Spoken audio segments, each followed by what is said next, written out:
sa panahon ng latest news. Diyan sa linya Pag-asa Mactan, pinagi ni Ma'am Junina Marti. Ma'am, good morning.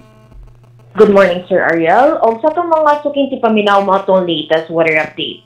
Ang atong ginamonitor na low pressure area gawas sa itong Philippine Area of Responsibility kay as of 4 a.m. today nanani dinha sa may 1,780 kilometers east of northeastern Mindanao. Og nagyapon ni medium chance na mahimong usa ka bagyo for the next 24 hours. Samtang atong gi-monitor nato na low pressure area gahapon sa sulod sa atong Philippine Area of Responsibility kay ni-dissipate na o nalusaw na.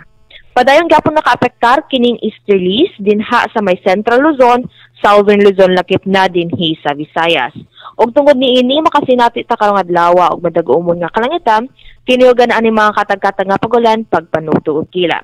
Wa pud kiray active na gale warning maong tibok Visayas kay padayon gyapon makasinati sa hinay ngadto na sa kasarangan na pagguro sa hangin na magumikan sa Aminang Silangan ngadto na sa Silangan. Di nato katagatan magpabiling malinawon ngadto na sa kasarangan ang mga pagbalod.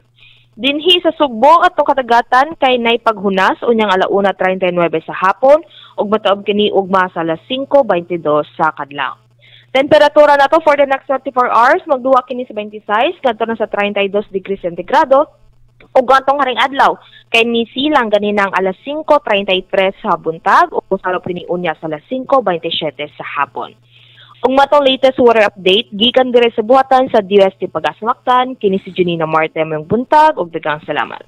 Salamat kay Ma'am Junina ya may buntag sa Pag-asa Mactan. Bye sir. Okay, good morning. Inyo gadabati ang atong dagan sa kahimtang sa panahon. Nining adlaw nga Miyerkules Pizza 15 bulan sa Oktubre tuig 2025. Pinagi ni Ma'am Junina Marti ang atong weather specialist gikan sa Pag-asa Mactan nga naghatod sa atong dagan sa kahimtang sa panahon. Nining adlaw nga Miyerkules.